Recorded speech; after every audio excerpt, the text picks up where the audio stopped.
Bienvenidos a Canal Resilience. Hoy estoy muy bien acompañado por Pilar Fuixet, psicóloga clínica y compañera también con quien conducimos el Grupo Grande de Salud Comunitaria abierto a la población de Argentona, Ágora. Y hoy tenemos el enorme placer de poder hablar con un maestro para nosotros, un referente en psiquiatría social y en el grupo análisis, y que siempre sus ideas aportan mucha luz al pensamiento de las personas que charlan con él. Hoy hablaremos de cómo el individuo se conforma por los grupos en los cuales participa y cómo el individuo también conforma los grupos en los que participa. Estamos tremendamente agradecidos por todo lo que nos ha transmitido y esperemos que también a nuestra audiencia también le lleguen estas ideas de nuestro invitado de hoy, que se llama José Mari Ayerra. Bienvenido, doctor Ayerra. Gracias, Ricard. Gracias, Pilar. Un placer estar con vosotros. Antes de empezar, comentar un poquito la trayectoria de José Mari Ayerra, el doctor Ayerra. Fue jefe de servicio de adultos y director del Centro de Salud Mental Costa Uribe, expresidente de la Fundación OMIE y exdirector de los programas grupales de la Universidad de Deusto, entre otros el máster de psicoterapia analítica grupal. Y bueno, hoy nos acompaña pues, para hablar de grupos, como hemos dicho, y para hablar sobre todo de grupos grandes. Pero antes, José Mari, nos gustaría preguntarte, para también situar un poco a nuestros seguidores, ¿cuáles son los fundamentos de la psicoterapia analítica grupal? Bueno, en principio, nosotros como responsables, en aquel momento yo del Uribe, teníamos todo el interés en introducir la psicoterapia en la psiquiatría. O sea, estamos hablando todavía de un tiempo de 1980, 81, 82, y nuestra idea era cómo hacer la psiquiatría dinámica también desde lo público. Era algo bastante novedoso y en ese momento la única psicoterapia posible, aunque todos teníamos formación psicoanalítica, era la psicoterapia grupal, porque el psicoanálisis, tal como lo entendíamos, no era viable en las instituciones públicas. En ese momento, José conectó en Londres con el grupo análisis de Fulkes y nos interesó mucho el modelo, porque había hasta ese momento personas y referentes que analizaban el grupo, tipo Bion, etcétera, y otros que hacían psicoanálisis del individuo en el grupo. Digamos, no teniendo en cuenta el grupo. El grupo análisis aunaba ambas cosas, quiero decir, tenía en cuenta el individuo y tenía a la vez en cuenta el grupo.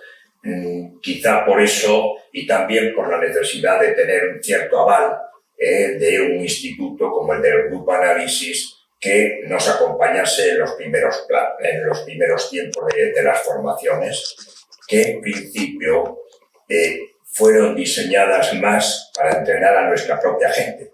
Claro, no podías decir que trabajasen dinámicamente o grupalmente si no tenían una formación previa. Por tanto, Basurto con José Limón, como yo, desde Uribe, planteamos experiencias de grupo para formar a nuestra propia gente. Nosotros nos habíamos formado ya en grupos y en psiquiatría comunitaria, etcétera, pero necesitábamos, poner dispositivos para nuestra gente. Lo que pasa que al hacer, unas experiencias intensivas de grupo análisis, también dimos cabida a otros muchos profesionales de la zona. Claro, era un momento en el que había muy pocas ofertas de formación.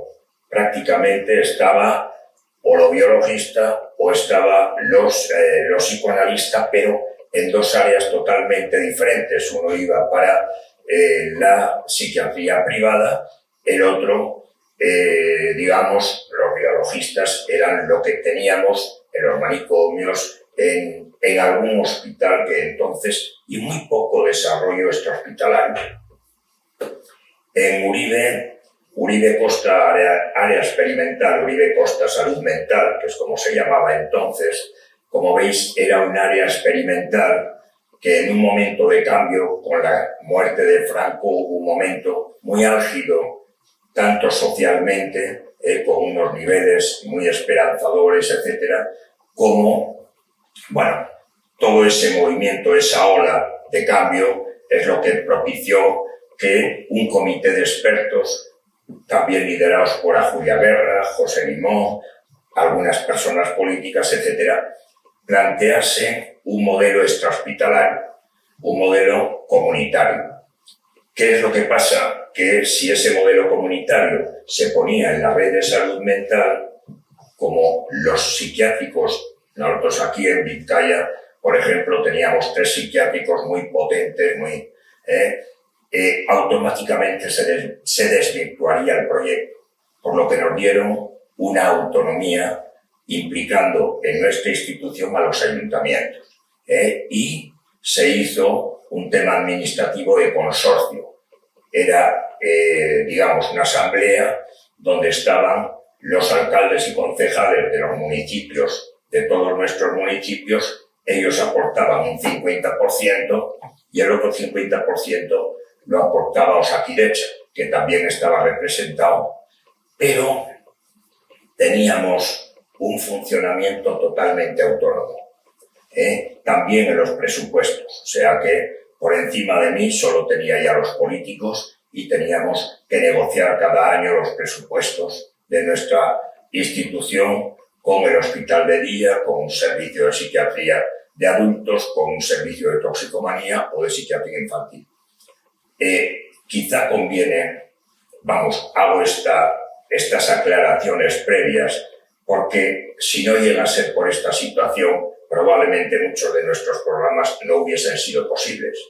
A partir de ahí pusimos los seminarios, el grupo análisis. En aquel momento eran personas todas que venían del psicoanálisis tradicional, y entonces a lo grupal y al encuadre grupal ponía muchas de las cosas venidas del psicoanálisis individual, lo cual yo creo que era una cierta dificultad. En los primeros años tuvimos con el Instituto de Grupo Análisis, supervisaba nuestro trabajo, nuestra tarea para poderlo avalar. Pagábamos unos royalties, venía Fernando Arroyave, estaba Juan Campos, designado también por el Grupo Análisis. Bueno, y así desarrollamos las primeras experiencias que se hicieron de 2 maneras. Una, lo fundamental creíamos que era un trabajo continuo, semanal, donde en la semana poníamos el grupo pequeño, un seminario o una clase teórica, magistral y una supervisión. Y después, al final del año, yo hacía un número de 9 grupos grandes desarrollados como final de curso por la experiencia del grupo grande. Y una pregunta, José Mari, perdona que te interrumpa, dime. pero para los espectadores que no saben que en el grupo en el máster de psicoterapia analítica grupal hay un espacio que se llama grupo pequeño y un espacio de grupo grande, no sé si nos podías comentar un poquito las diferencias y los aspectos que se trabajan así brevemente en los 2 espacios. No, quiero decir, en la experiencia, evidentemente, mi idea en todo momento era el trabajo sobre la parte emocional. Esto es lo que yo primaba, porque lo racional está en los libros y tienes muchas charlas, etcétera, etcétera, pero un trabajo sobre lo emocional que implica una profundización, evidentemente, una situación regresiva, pasar por la confusión, etcétera, era, digamos, lo auténticamente novedoso desde mi perspectiva. Entonces, las actividades no eran pensar en una situación disociativa, la cabeza por un lado y los sentimientos por el otro, sino que el programa tuviese aspectos teóricos, porque para eso es un posgrado y después estaba siempre ligado a la universidad, entonces no se podía descuidar los aspectos teóricos, pero tampoco podíamos descuidar los aspectos emocionales. Entonces hay dos actividades que tienden a profundizar en el aspecto emocional de las personas, entrando en situaciones de confusión y llevando a una situación de regresión a las personas que componían los grupos. El grupo pequeño, que es una metáfora del grupo familiar, que es nuestro grupo interno y es el que se expande en esos grupos. Lógicamente las personas vemos el mundo a través de nuestra programación interna y nuestra programación interna viene de nuestro grupo interno. Por tanto, esas programaciones con los prejuicios, con la dificultad para ver al otro creyendo que lo estás viendo, etcétera, etcétera, es lo que trabajamos en el grupo pequeño, donde cada uno va a intentar reproducir el modelo que lleva dentro, pero todos esos modelos son diferentes y aparecen en una situación de roces. Y también aparecen principios de realidad, como uno proyecta sobre otro aspectos que nada tienen que ver con el otro y el otro le contesta. Entonces empieza uno a entrar en situaciones de confusión porque empiezan a desmontarse muchas ideas que uno tiene sobre los demás, sobre cómo, y empieza ese proceso que ya lo conocéis porque lo habéis vivido, de uno creer que lo ve todo y que lo conoce todo y que empieza de repente a dudar hasta de sí mismo, etcétera, etcétera. ¿Por qué? Pues porque todos los ropajes sociales se marchan al garete y uno aparece tal cual es, desnudo, emocionalmente, digamos, frente a su propio mundo interno y frente al mundo interno de los demás que cuestionan el nuestro. Entonces había un trabajo sobre lo emocional que venía de los grupos pequeños, que son la metáfora del multifamilia, de la familia, y aparecía también el grupo grande, que es cómo incide la sociedad en nuestra psique, qué hace para que pensemos una cosa u otra, etcétera, etcétera. Y entonces metíamos el grupo grande también como un lugar en el que las personas se encuentran infinitamente más desvalidas en una situación más compleja, donde la mente, el aparato psíquico se bloquea, no puede uno pensar ni racionalizar. ¿Y qué es lo que pasa con todo eso? Bueno, entonces había las experiencias emocionales que venían de los dos grupos, después tenías la experiencia racional, que es las teorías y los seminarios, y después hay una franja intermedia que es interesantísima, que a veces no le damos la importancia, que es la supervisión. En la supervisión, que venía muy condicionada y contaminada por las experiencias que se estaban pasando, aparecía la metáfora de los pacientes, donde uno podía empezar a hablar de sí mismo, porque uno nunca habla de nadie que no sea uno. Por tanto, en la supervisión era la integración de lo racional y de lo emocional, porque venía al hilo de las experiencias tenidas en la clínica. Por tanto, como veis, estamos hablando de la integración de lo racional a lo emocional, pero sin que haya un clivaje donde lo racional vaya por un lado y lo emocional por el otro, que es una situación enormemente frecuente. Después de toda esta explicación clarísima tuya, queríamos un poco pensar en los grupos grandes. En el grupo grande resulta que, según he entendido, es como la expresión de lo individual en lo social y viceversa. Sí. He estado leyendo estos días, releyendo también aspectos de tus distintos trabajos, que tú hablas de un todo, que el grupo no se puede entender uno sin el otro.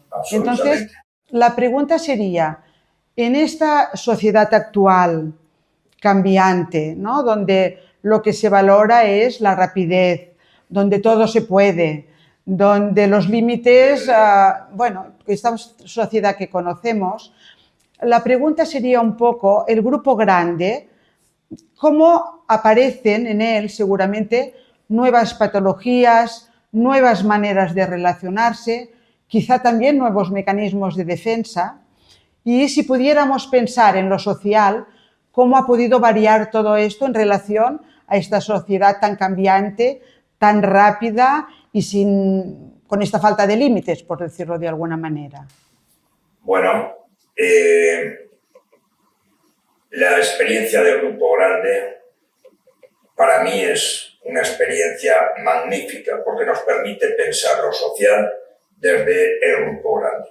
Hay muchos fenómenos sociales que a mí me llamaban mucho la atención, como personas bastante racionales, etcétera, en determinados aspectos y en determinados momentos pueden ser de una irracionalidad total. Hombre, yo para todo esto, tú dices que es verdad que se ha acelerado mucho el mundo, es curioso, pero se acelera fundamentalmente en la parte técnica, en la parte de evolución para comer, para los alimentos, para la energía, para todo ese tipo de cosas. En la parte emocional no hemos superado a los griegos, quiero decir, estamos todavía en una situación, claro, ¿qué es lo que pasa cuando el mundo emocional no se tiene en cuenta? Primero, que es el mundo que rige nuestros comportamientos lo habitualmente. Luego, por tanto, parece mentira que siendo el 80% de nuestras decisiones venidas del mundo emocional, sin embargo, el mundo emocional tenga tan poca consideración en estos momentos. Por tanto, es una parte reprimida de lo social. Pero claro, por otra parte, es la parte fundamental de los seres humanos. Es la parte en la que nos construimos. Nosotros nos construimos de dentro a fuera, no de fuera a dentro. Y entonces se da una extraordinaria importancia a lo externo sin tener en cuenta lo interno. Y ahí aparece la patología mental, cuando se confunde lo deseable con lo posible, cuando aparecen y los líderes, ¿verdad?, más locos y más megalomaníacos cobran una importancia, y cómo personas con bastante sensatez o se callan o siguen, ¿verdad?, acólitos como una manera de protegerse. Pero bueno, es en cierto modo cuando aparece un momento de confusión, digamos, las personas más amenazadas de locura toman un protagonismo a través de la megalomanía y no se sienten ni mortales, y entonces cobran una dimensión que las personas un poco abrumadas, con un pensamiento, digamos, atascado por la complejidad de las situaciones, hace que prefieran seguir lo que marcan estas personas a cuestionarlo. ¿Por qué? Porque como lo que proponen son cosas falsas, quien le contradiga a esa situación corre riesgo. Y entonces, evidentemente, es preferible. Era curioso aquí, claro, a mí me determinó mucho mi historia el terrorismo de ETA, quiero decir, con el que he tenido que convivir y vivir, etcétera, etcétera, y sufrir mucho a lo largo de todo ese tiempo. Pero yo me quedaba admirado cómo se podía decir de ideólogos chicos con 18 años, con una vida totalmente desarraigada, etcétera, etcétera, podían ser los ideólogos, quiero decir, y las personas lo tomaban de esta manera, o sea, justificar lo injustificable y a veces lo más difícil de ver es lo obvio. Realmente, de hace ya muchos, muchos años, siempre he tenido la sospecha de que somos, digamos, aspirantes a racionales, pero todavía seguimos en una irracionalidad fantástica. Claro, cuando se niega el mundo emocional, se niega la indefensión, se niega que en realidad hay una incertidumbre en el vivir total. ¿Por qué? Pues porque no sabemos de dónde venimos, no sabemos a dónde vamos, ni sabemos qué estamos haciendo aquí, salvo tratar de perpetuarnos unos con otros y de pasarnos el testigo para que esto continúe.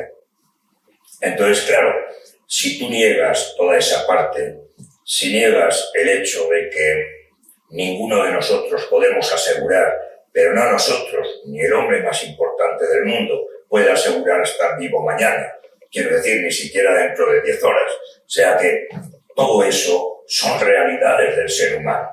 Entonces, claro, puedes vivir con acuerdo a esa situación, sabiéndote mortal, sabiéndote una indefensión, sabiendo que tú necesitas de los demás para poder vivir, o por el contrario, elegirte, ¿verdad?, en un personaje, ¿verdad?, sin alma, que no necesita de nadie y que cree haber llegado y que, bueno, todo ese tipo de cosas que en estos momentos tenemos. En los grupos grandes, fíjate, cuando se comienza con un silencio, con una angustia, aparecen las tripas, las tal, no se puede hablar, etcétera. Todo ese tipo de cosas y de fenómenos, ¿no? Un frío, taquicardia, dolor de cabeza, todo ese tipo de expresión y de manifestación. Es curioso que a veces personas que en un momento explotan, ¿verdad?, explotan psicológicamente con una defensa maníaca, por ejemplo, y empiezan a apelar al conductor. ¿Qué hacemos aquí? ¿Pero qué está? ¿Es esto de llave? ¿Pero qué hacemos? ¿Qué tal? O sea, quiero decir, con una cierta urgencia, otros que se erigen en sabedores de lo que allí ocurre, etcétera, etcétera, y entonces...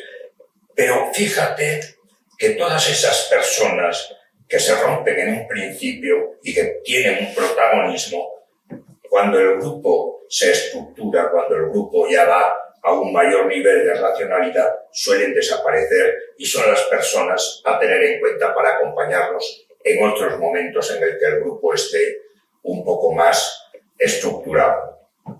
Decías algo que ahí me parece fundamental.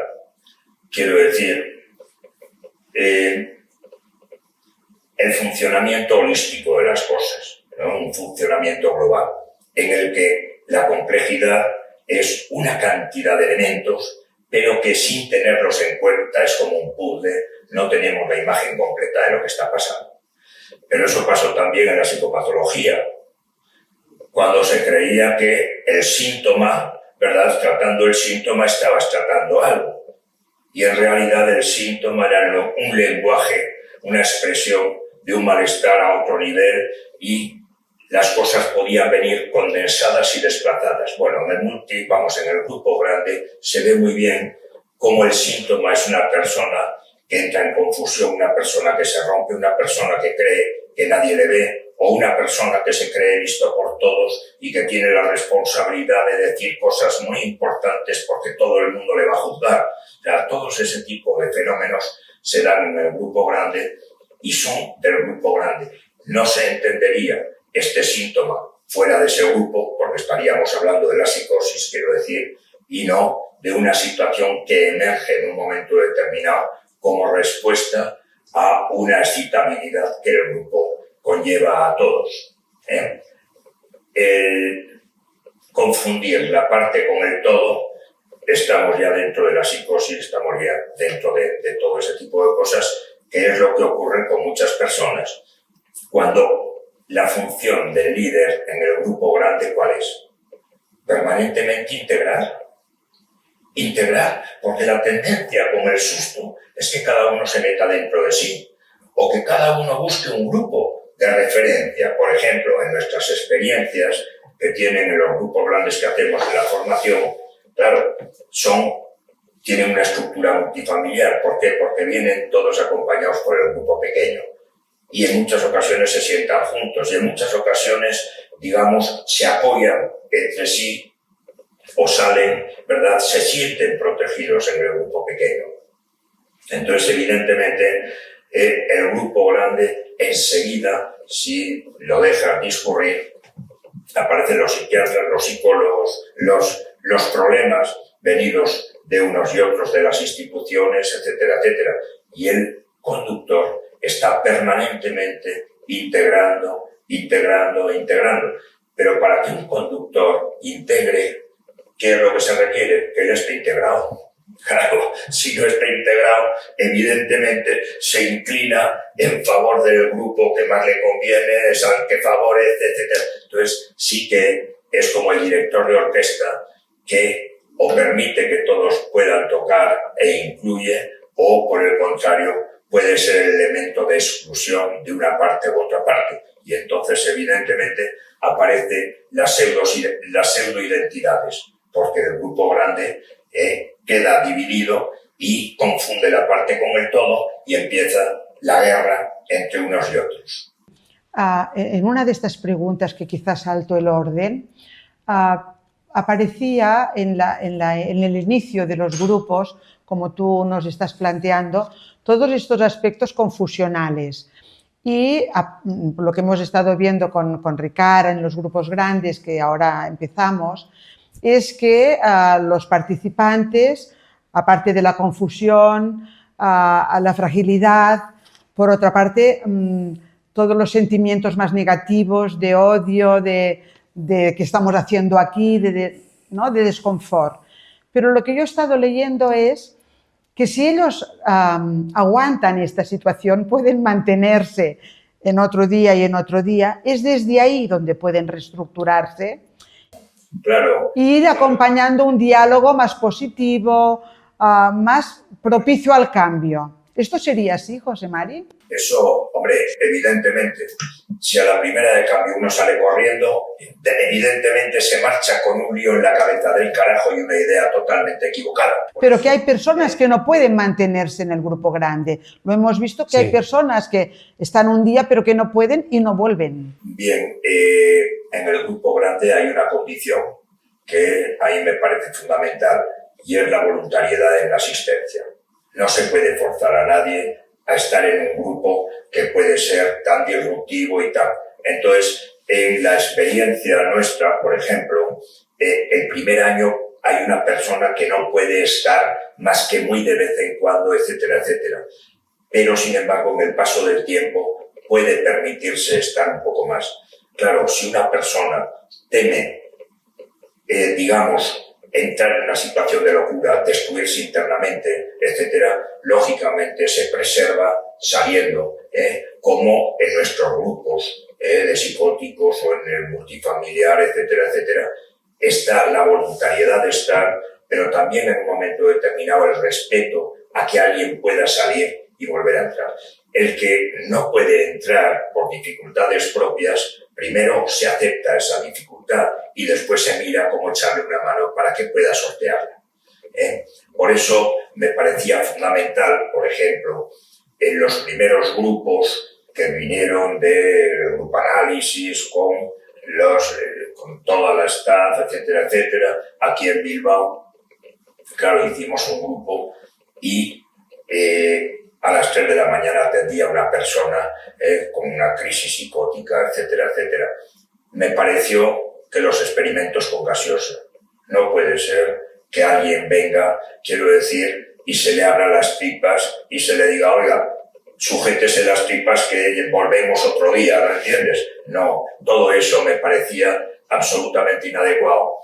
También me parecía inadecuado el hecho de la selección y que si una persona en un momento determinado había pasado por una consulta de alguien o en un momento tenía una psicopatología más o menos activa, se le privase de la oportunidad de tener la experiencia.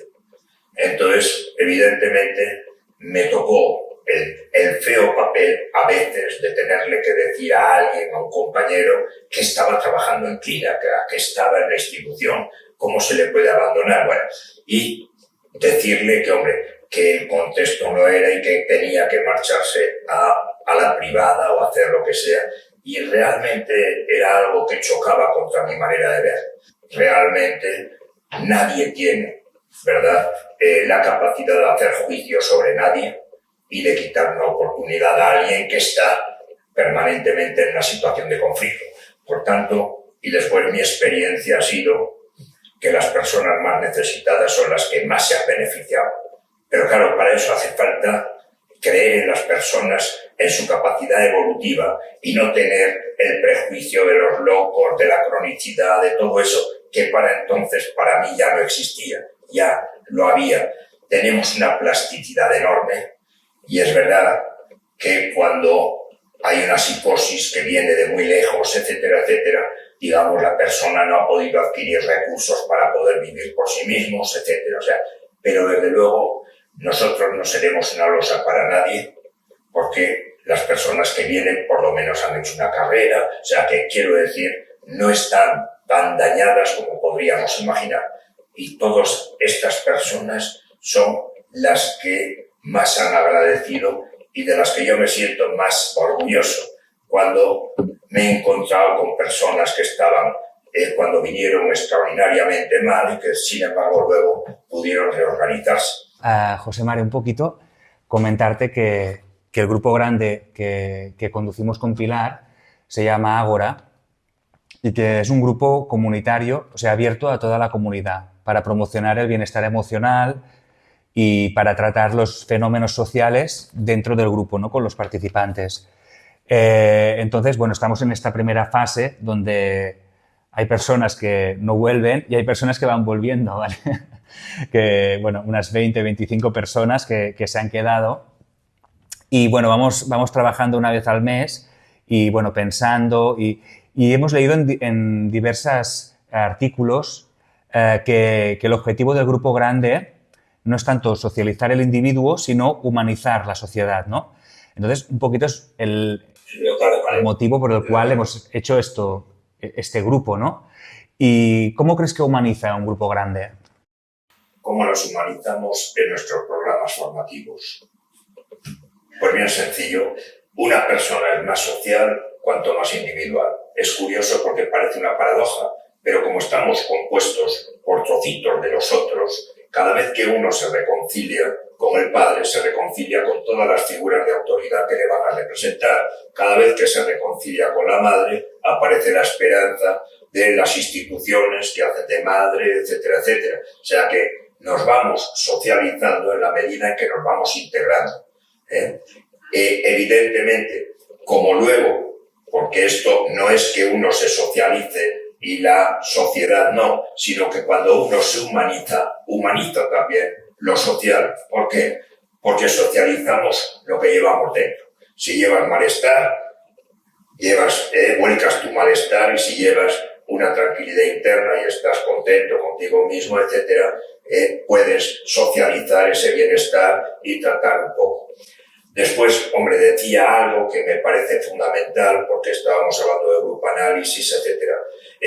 Hay una divergencia importante, por lo que yo, digamos, muy prematuramente, bueno, no prematuramente, sino después de 2 o 3 años, etcétera, cortamos un poquito. ¿Por qué? Porque el modelo grupo analítico tradicional de Londres es un modelo vertical, de personas que saben, personas que no saben, etcétera, etcétera, y repetíamos un poco el mismo modelo que me pasó también en Ginebra, en Suiza. Llevaban incorporado un modelo de verticalidad donde los listos, los tontos, etcétera, y haciendo juicios de valor, etcétera, etcétera. La forma de acceder al inconsciente era generar situaciones de una tensión, como os digo, en los primeros grupos grandes, etcétera, etcétera, que se rompían. Mi manera de entender las cosas es otra. Hay una forma magnífica de acceder a la parte humana de los seres humanos. Generar un espacio de confianza y de fiabilidad. Entonces quiero decir, cuando tú generas un lugar donde uno puede fiarse, donde uno puede ser, donde uno puede inclusive decir las cosas que se avergüenzan y de repente entender que no eran cosas vergonzosas, etcétera, etcétera, ese espacio nos lleva más directamente al inconsciente con mucho menos coste y con mucho más agradecimiento. Entonces, para mí, varié a un psicoanalista ortodoxo, era didacta, muy, muy importante, etcétera.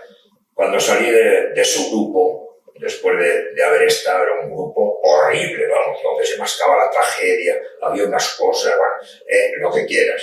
Entonces salí y me preguntó muy protocolariamente, monsieur, profesor, total, que qué es lo que yo había pensado, y como era un hombre mayor y con un prestigio enorme, etcétera, me daba cierto reparo, ¿verdad?, decirle lo que sentía, pero aún con más miedo que vergüenza siempre he dicho lo que, o he intentado decir lo que yo pensaba.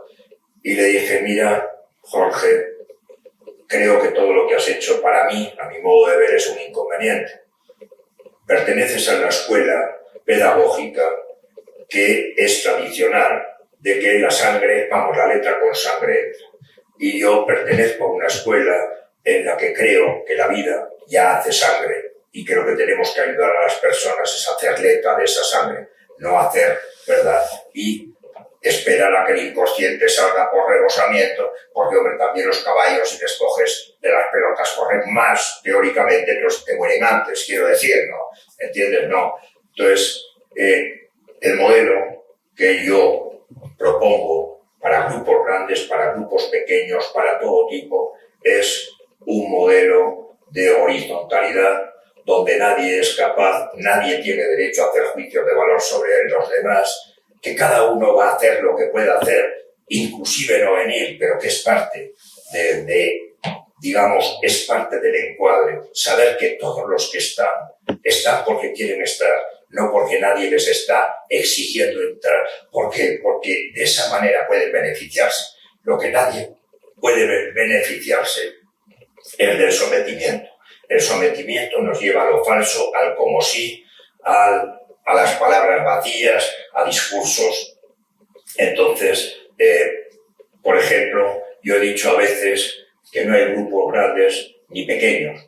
Puede haber un grupo pequeño que no es fiable, que te hace una situación persecutoria, que te sientes en un malestar profundo y además, o puede haber un grupo grande con una tranquilidad total donde se genera una creatividad porque la implicación de las personas es tan sincera que es curioso en esos contextos nuestros de sinceridad, de empatía y de compromiso, es curioso que a veces las cosas que más nos avergüenzan cuando ya alguien se anima y la suelta, no aparece como algo para denigrar, ni aparece como algo, aparece como un regalo para todos los demás y para la persona que lo implica, que empieza a poder integrar aspectos y cosas que tenían mal, vamos, y prejuicios, etcétera, etcétera. En el grupo grande, hablando de esto, una pequeña anécdota, Einstein decía que en pleno siglo XX, siendo capaces de dividir un átomo, éramos incapaces de dividir un prejuicio. Y yo digo que Einstein, desgraciadamente, no ha llegado a conocer nuestros grupos grandes, donde las personas traen a veces esos prejuicios, que el prejuicio es como un pequeño delirio, quiero decir, un delirio en un lugar, algo que uno cogió prestado de la experiencia de nuestros padres o de nuestros abuelos, etcétera, etcétera, y que lo defiende como si fuese de él, pero no es de él, porque viene, evidentemente no tiene que ver con su propia experiencia. Eso, como el delirio, tiene el inconveniente de que al no venir de nuestra propia experiencia no puede ser refutado, ¿verdad? Porque evidentemente, si quitas eso prácticamente, traicionarías a las personas que te inocularon eso y que tú lo cogiste para decirles, joder, porque tenías que vivir de ellos, quiero decir, entonces se te desmontan muchas cosas. Bueno, el modelo que yo he propuesto es un modelo que supere el modelo tradicional de la verticalidad y del sometimiento. Pero es que hasta aquí el mundo ha vivido por sometimiento y son hoy los sometedores quienes tienen el protagonismo, desgraciadamente. Pero hay una mayoría, como ocurre en el grupo grande, una mayoría silenciosa, mucho mejor constituida, pero que evidentemente en estos momentos de revuelo a río revuelto, ganancia de pescadores, en estos momentos de revuelo, ¿qué es lo que pasa con una persona sensata, bien constituida, etcétera? Que ante la complejidad y los ruidos y todo eso se repliega al cuidado de sus hijos, de su señora, y todo eso le retrae un poquito. Entonces, ¿qué es lo que ocurre? Pues que dejan todo el protagonismo a las personas, digamos, más desestructuradas. También hay algo que es importante, como los grupos grandes, y dices, ¿por qué una persona desestructurada cobra tanto protagonismo y con tanta tranquilidad? Pues bien sencillo, porque si un niño vive en una familia desintegrada, adquiere recursos para moverse en esas aguas. le dice a la madre lo contrario de lo que dice al padre no sé cuántos, además le quita el dinero y además no sé qué, y además, pero digamos ha adquirido instrumentos para vivir en situaciones de desintegración y sobrevivir en ellos. Entonces, evidentemente, a una persona bien constituida, pues lógicamente una familia o un contexto desestructurado es una amenaza y entonces lo que hace es replegarse.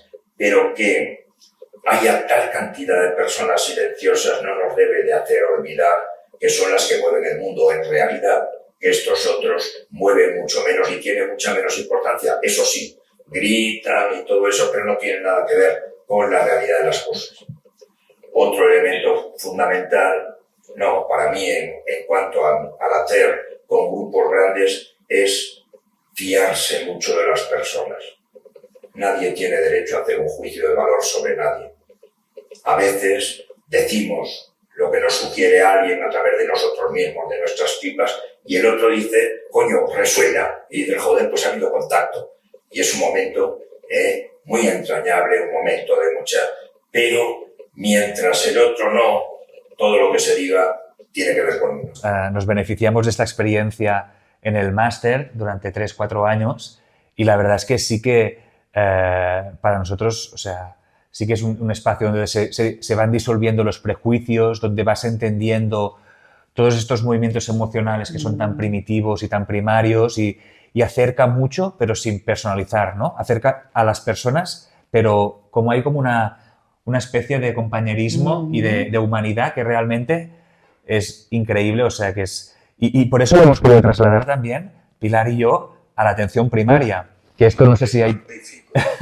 que no sé si hay muchos testimonios o muchos precedentes, quiero decir, pero la verdad es que queríamos transmitir este espacio de fiabilidad, de humanización, de bienestar comunitario y no se nos ocurrió mejor idea que lo que nos habíais transmitido vosotros en el máster, que era un grupo grande en atención primaria, ¿no?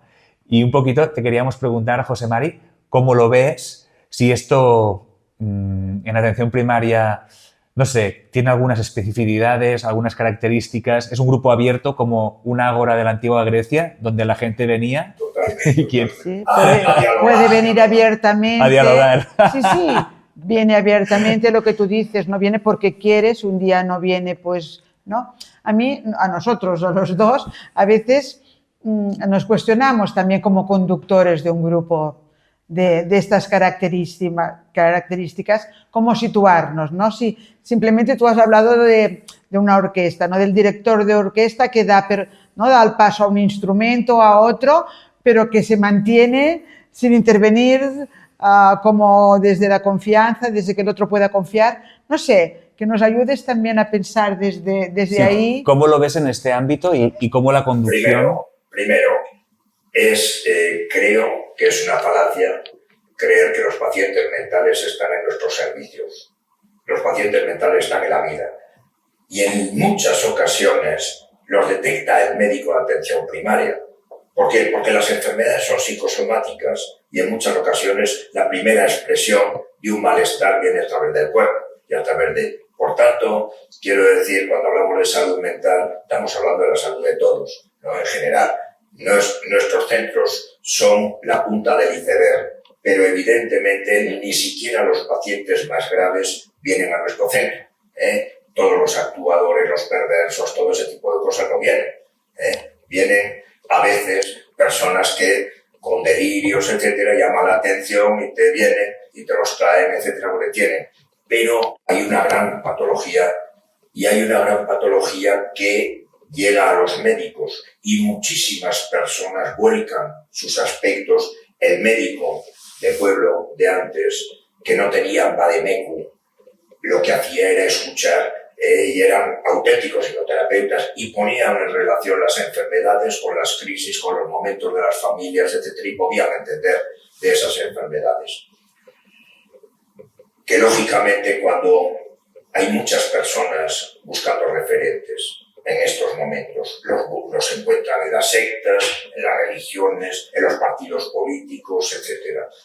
Que haya un lugar de encuentro donde aparezca una situación de respeto, que se respeta a las personas, no es entendible. Decías, Pilar, algo. No vamos como objetos, como espejos neutros, que diría el psicoanálisis, etcétera. Vamos como personas también. Nos implicamos como personas, además con una función.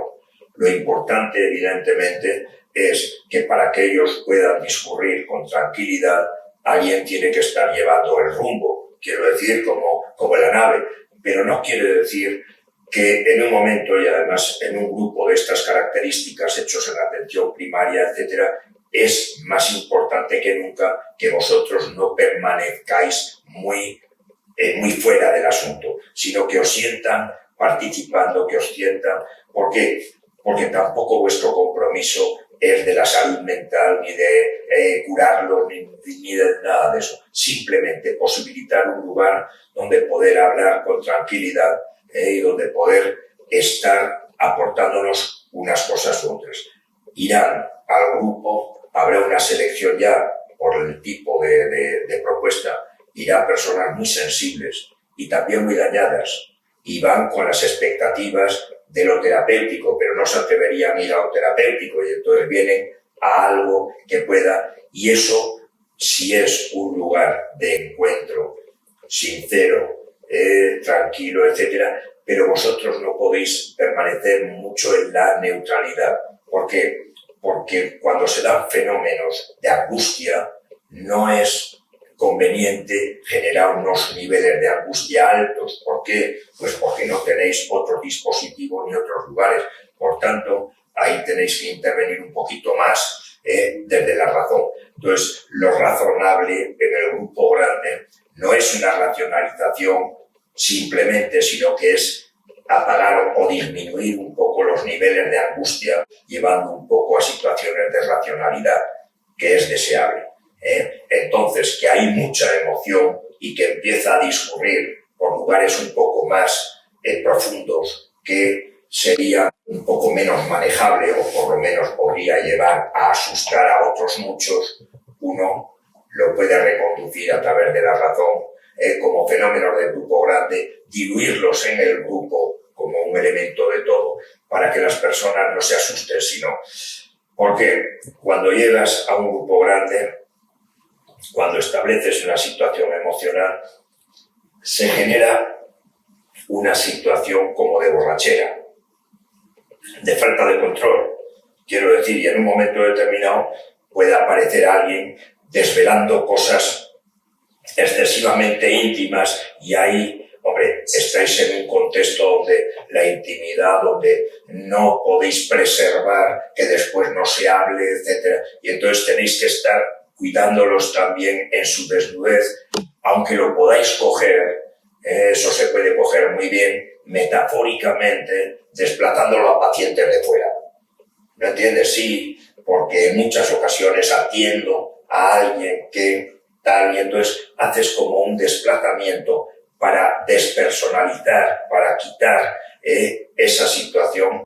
Claro, porque la gente que viene al grupo grande es gente que se conoce, es gente que está en el mismo pueblo, que se conocen después en la compra, en la sala del médico, pero también en el teatro, con lo cual sí que el compromiso según lo que se explica, incluso en algún momento nos decían, a veces nos decís que hablemos desde nosotros mismos. Cuando lo hacemos nos decís que bueno, pero que no tanto.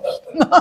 Bueno, ¿qué tenemos que hacer, no? Así como casi bromeando. Un poquito, ¿cómo puedo nadar y guardar la ropa? Quiero decir, ¿no? Por una parte está el deseo, y vamos, el deseo, lo que todos van a aclararse.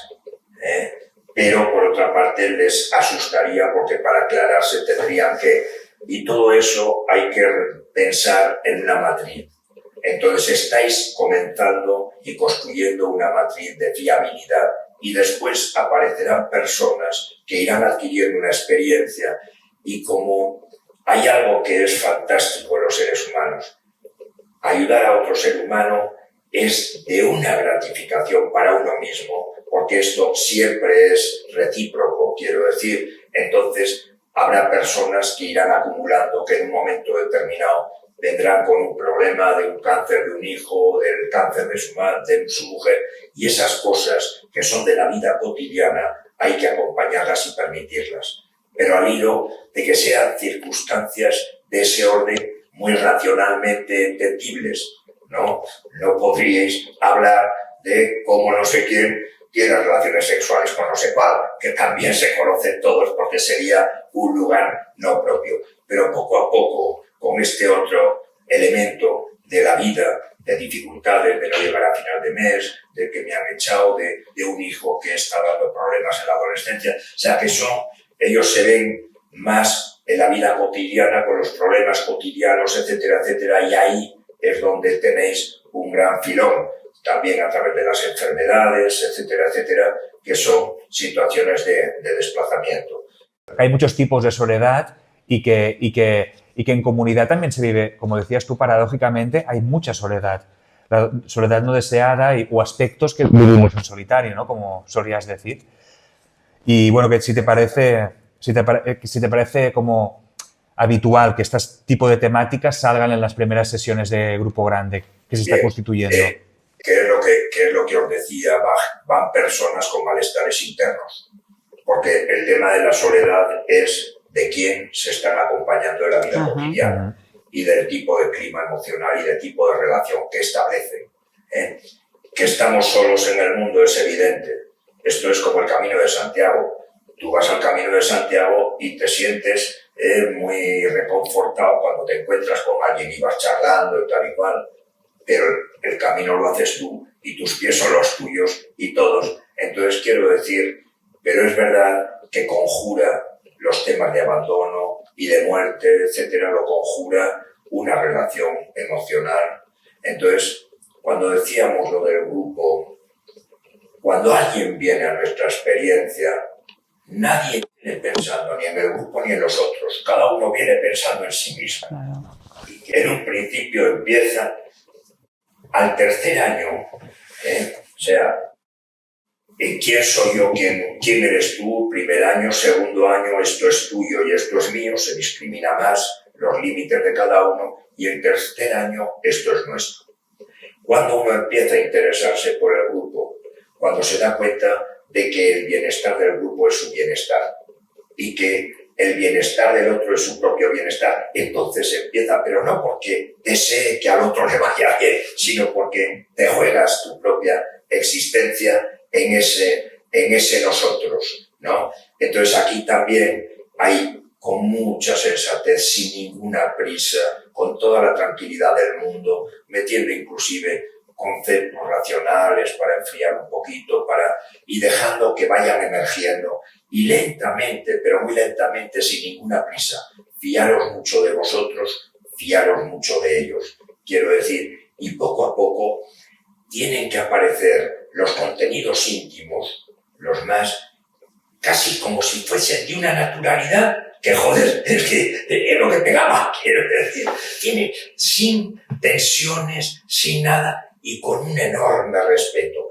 Y en muchas ocasiones, si queréis, cuando alguien diga algo que puede ser un poco comprometido, uno se lo trae a sí mismo y dice, sí, esto cómo me resuena a mí y en mi vida en un momento determinado. ¿Por qué? Porque le quitas la carga a él y entonces tú la legitimas a través tuyo, etcétera, etcétera, y le quitas la peligrosidad. Es un poco lo que yo haría. La otra cosa, que son contextos fantásticos, que sois de una creatividad fantástica, que es extraordinario el ver personas implicadas en todo esto y de esta manera. Hombre, en una conferencia en San Sebastián, que estaba Urcuyu, que vino el consejero, etcétera, etcétera, yo comencé diciéndole que el mejor aliado de un psiquiatra es un contexto justo y que si no se tiene en cuenta uno, es un contexto disociado y persecutorio.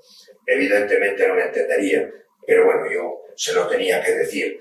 Nuestro mejor aliado sería tener como elementos de identificación en lo social personas y líderes mínimamente estructurados y no personas que buscan una pseudoidentidad. ¿Por qué? Porque al no tener una identidad propia la necesitan a la contra, como el adolescente.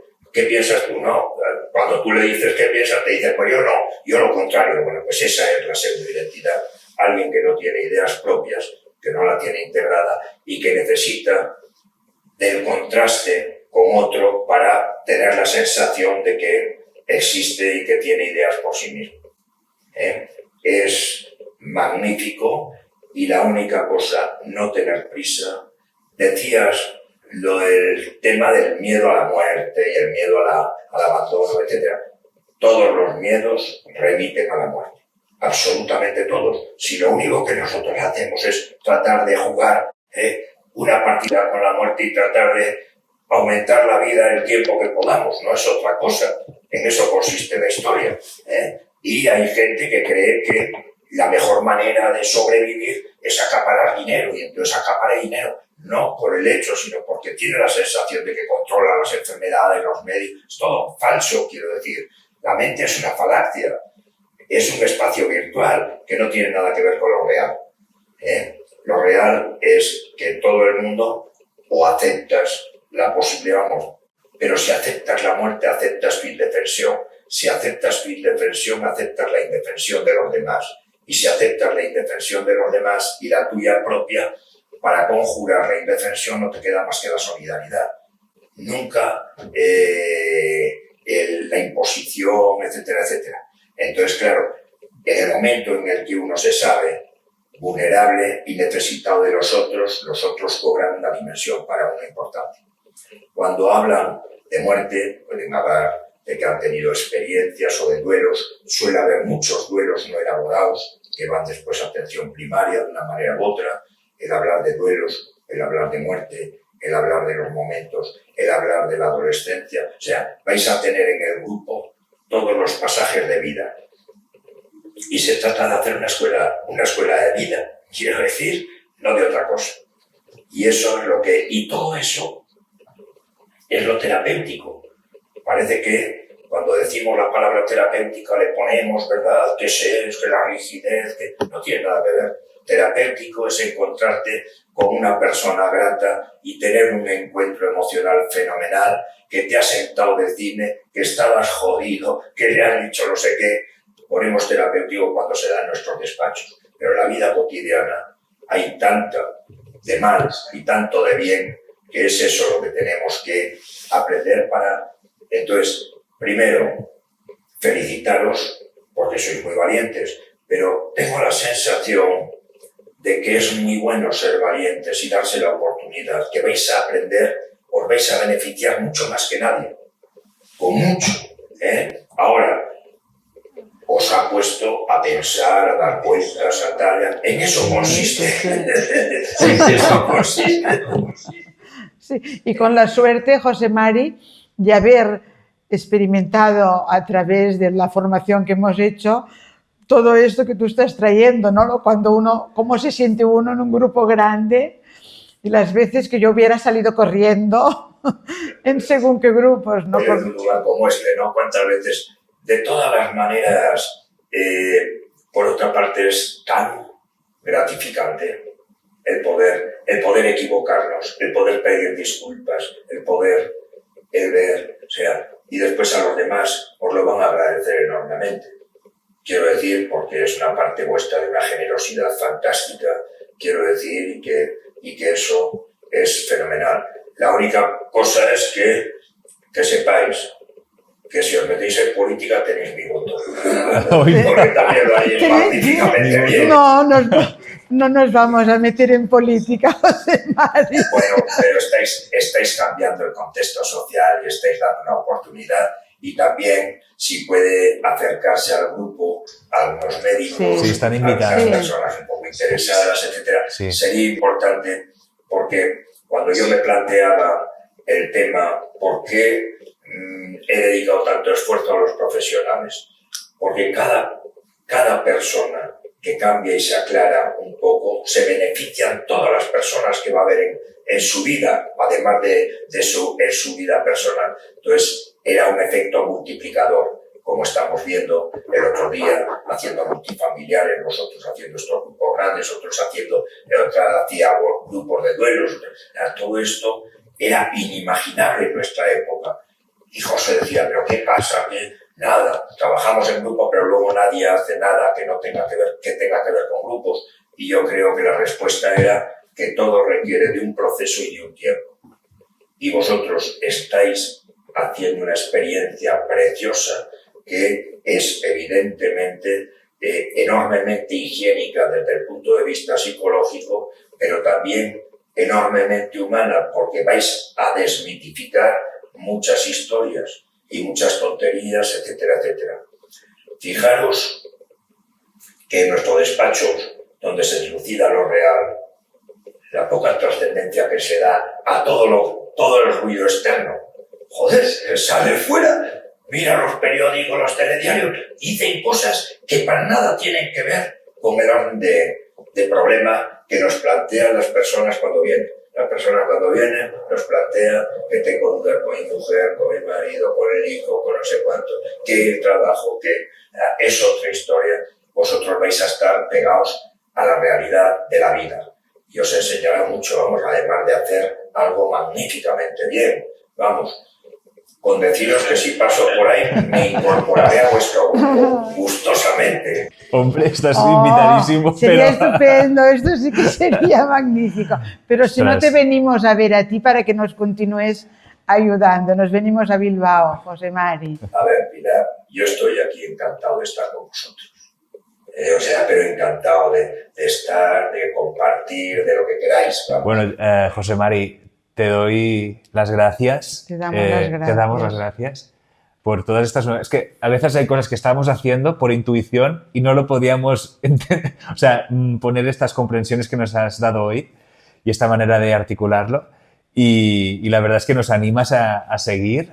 Vais a tener una experiencia fantástica y iréis aprendiendo, dar tiempo a que la matriz que venga con mucha naturalidad, que nadie se espante. O sea, el hecho de que las personas a veces salgan espantadas quiere decir que hay que poco a poco ayudar y a ver hasta dónde llegáis. Yo todas las cositas que he empezado me han durado 30 y tantos años, porque he sido pesado, o sea que... A